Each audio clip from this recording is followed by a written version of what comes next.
கர்த்தருடைய பரிசுத்த நாமத்திற்கு மைமுண்டாவதாக.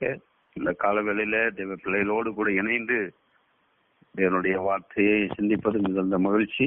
இந்த நாளுக்குண்டான சகல ஆசீர்வாதத்தினால இந்த வார்த்தையை சத்தியத்தை கேட்கிற ஒவ்வொருவரோடும் தேவன் கிருபை கூர்ந்து ஆசீர்வாதமாக நடத்துவாராக. இன்றைய செய்திக்கு ஆதாரமாக 1 ராஜாக்கள் 19ஆம் அதிகாரம் 10ஆம் வசனம். 1 ராஜாக்கள் 19:10. அதற்கு அவன், சேனைகளின் தேவனாகிய கர்த்தருக்காக வெகு பக்தி வைராக்கியமாய் இருந்தேன். இஸ்ரவேல் புத்திரர் உமது உடன்படிக்கையை தள்ளிவிட்டார்கள், உம்முடைய பலிபீடங்களை இடித்து உம்முடைய தீர்க்கதரிசிகளை பட்டயத்தினால் கொண்டு போட்டார்கள். நான் ஒருவன் மாத்திரம் மீதியாயிருக்கிறேன், என் பிராணனையும் வாங்க தேடுகிறார்கள். இந்த நாளிலேயே தேவனுடைய வார்த்தை, அதனுடைய தலைப்பு என்று சொன்னால் கர்த்தருக்காக பக்தி வைராக்கியமாய் இருத்தல். அதற்கு அவன் யார்? அவர் தெரிந்ததான தேவ மனிதன் எலியா என்கிறதான மனுஷன். தேவனாகிய கர்த்தருக்காக வெகு பக்தி வைராக்கியமாயிருந்தேன் என்று சொல்கிறார். ஒரு பக்தி வைராக்கியம் உள்ளதான ஒரு தேவ மனிதன் இந்த எலியா. ஆனால் இங்கே சொல்கிறதை பார்க்கிறோம், இஸ்ரவேல் புத்திரர் தேவனுடைய ஜனங்கள் என்ன பண்ணாங்க? உடன்படிக்கையை தள்ளிவிட்டார்கள், உடைய பலிபீடங்களை இடித்தார்கள், உடைய தீர்க்கதரிசிகளை பட்டயத்தால் கொன்று போட்டார்கள். இது அந்நிய மனிதர்கள், தேவ பிள்ளைகளை நம்ம கேட்டோம், சங்கீதம் வாசிக்க கேட்டோம். சுத்தம் இதயமுள்ளவர்களாகிய இஸ்ரவேலுக்கு தேவன் நல்லவராகவே இருக்கிறார்.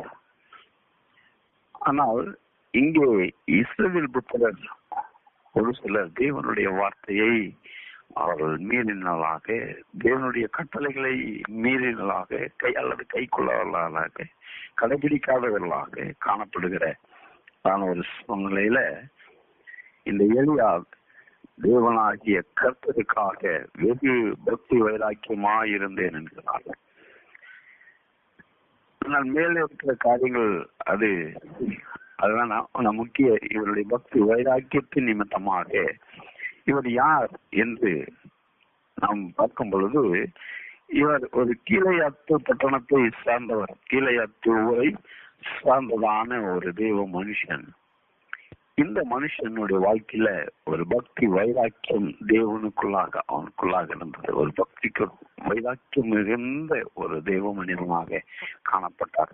இந்த கீழையாத்து குடிகள் எல்லாம் யார் அப்படி என்று சொல்லி நாம் பார்க்கும்போது என்னாகும் அதற்கு நாங்கள் தெளிவுபடுத்துகிறது. என்னாகும் 32ஆம் அதிகாரம் 1ஆம் வசனம். ரோமன் புத்தகருக்கும் காட்டு புத்தகருக்கும் ஆடு மாடுகள் மிகவும் திரளாய் இருந்தது.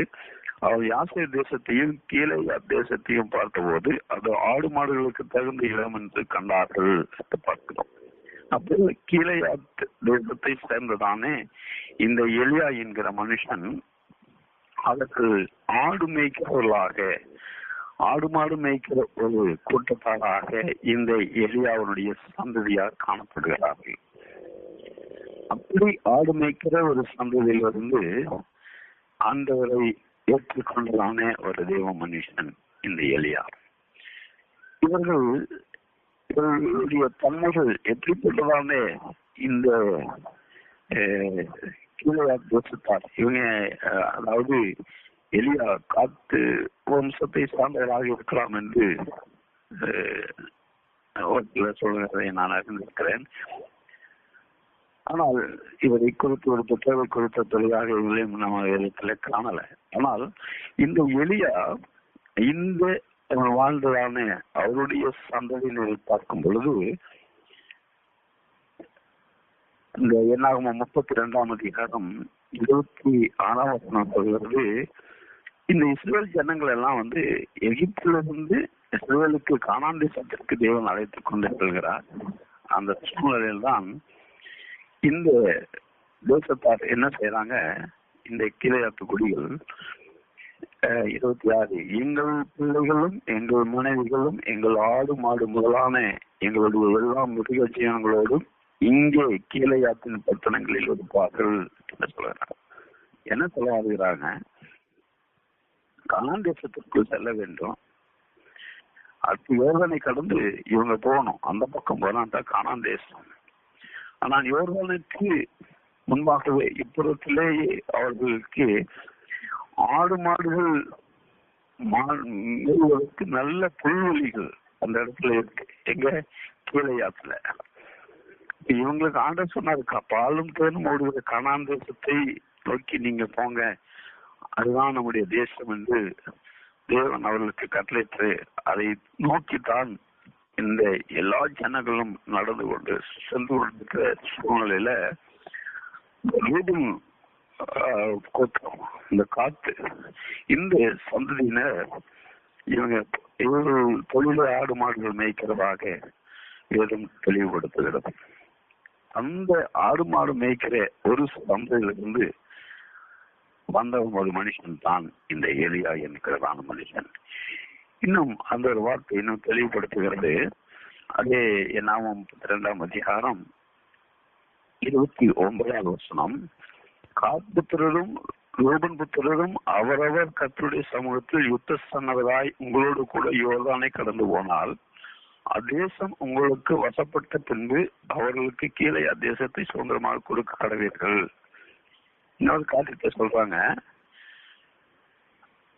இவர்கள் கானான் தேசத்திற்கு சண்டை போடுறதுக்கு போறாங்க, அதை பிடித்துக் கொள்வதற்காக கானான் தேசத்திற்கு போறாங்க.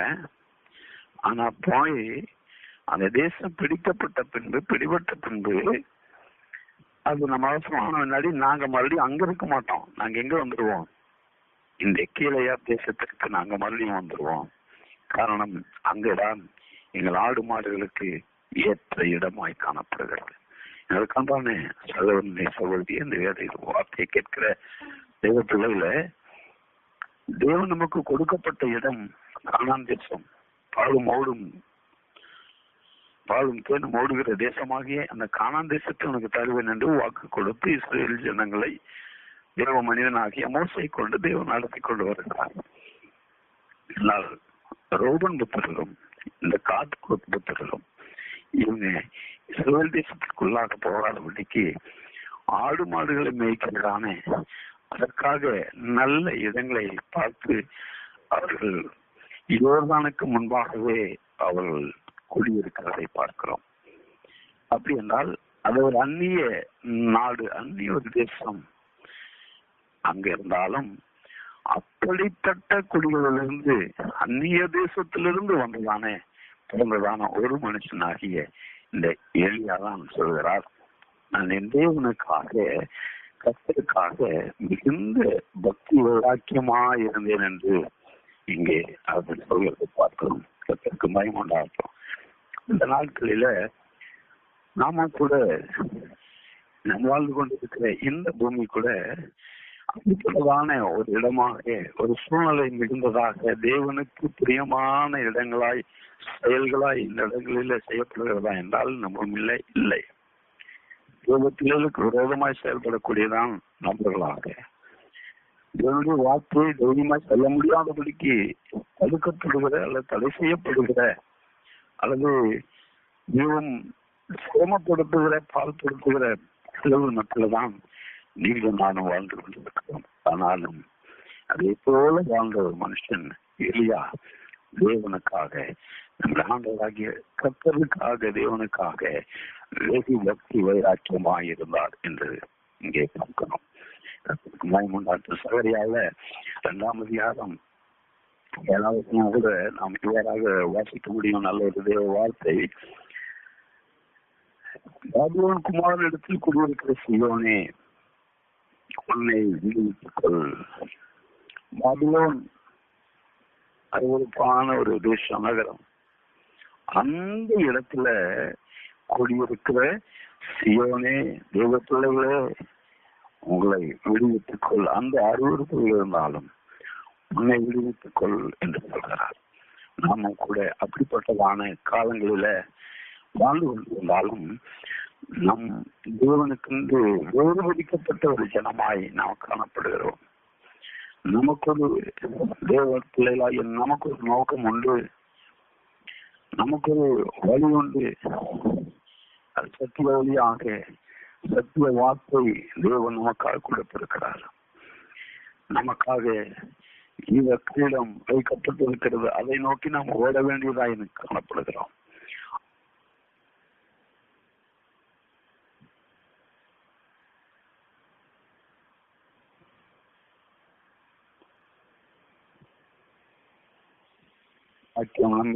பற்றி பிடிக்க வேண்டும்.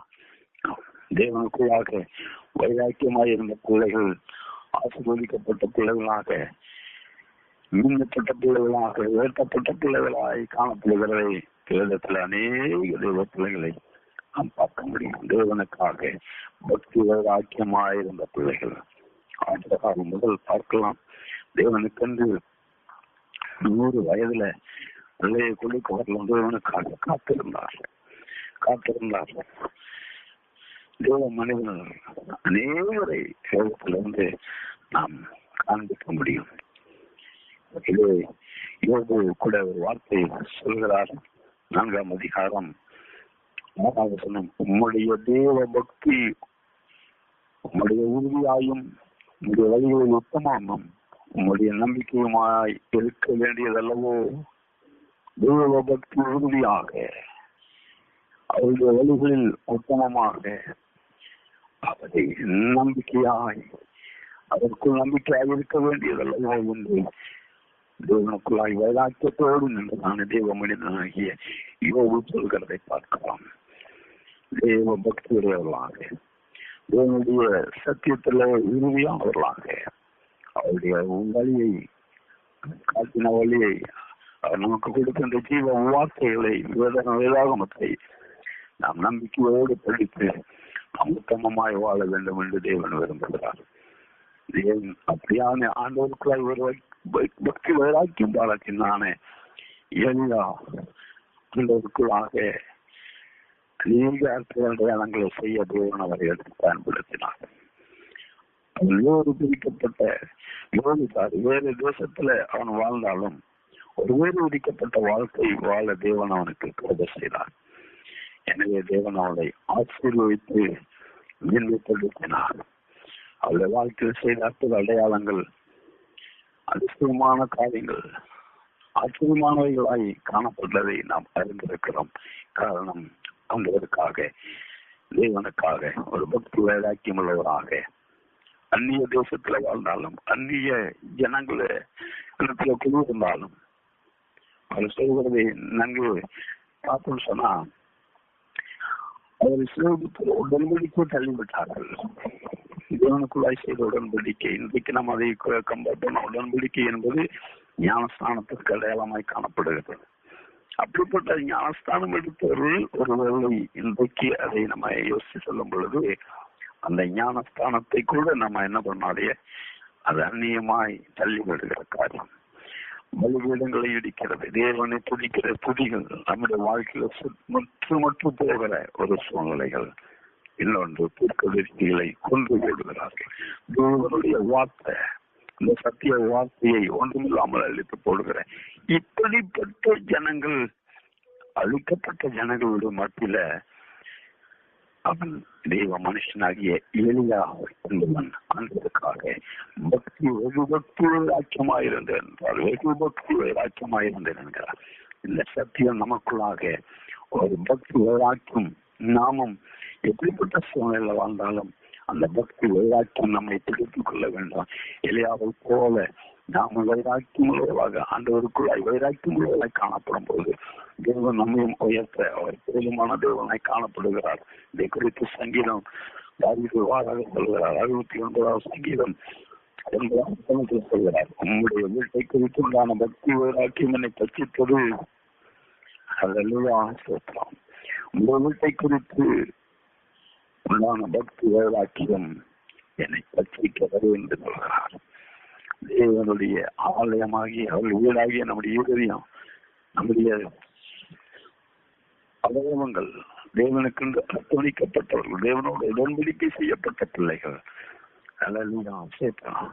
தேவனுக்கு அந்த பலிகளை புது பலிகளை செலுத்துகிறேன். நாம் அன்றைக்குள்ளாக பக்தி வைராக்கியமாக இருக்க வேண்டும் என்று தேவன் விரும்புகிறார். அப்பதான் அந்த நித்திய ராஜ்யத்தை நமக்காக வைத்திருக்கிற அந்த நீதியின் கிரீடத்தை நாம் பெற்றுக்கொள்ள தேவன் நமக்கு கிருபை செய்வார். எனவே இந்த சத்திய வார்த்தை ஏலியாக கொண்டு பேசின இந்த வார்த்தை அந்த சூழ்நிலையும்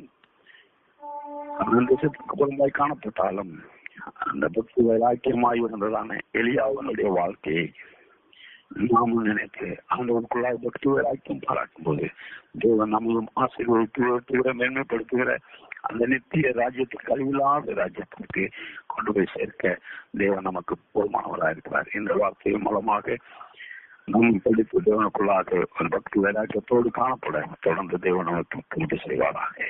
ஆமென், ஆமென், ஆமென்.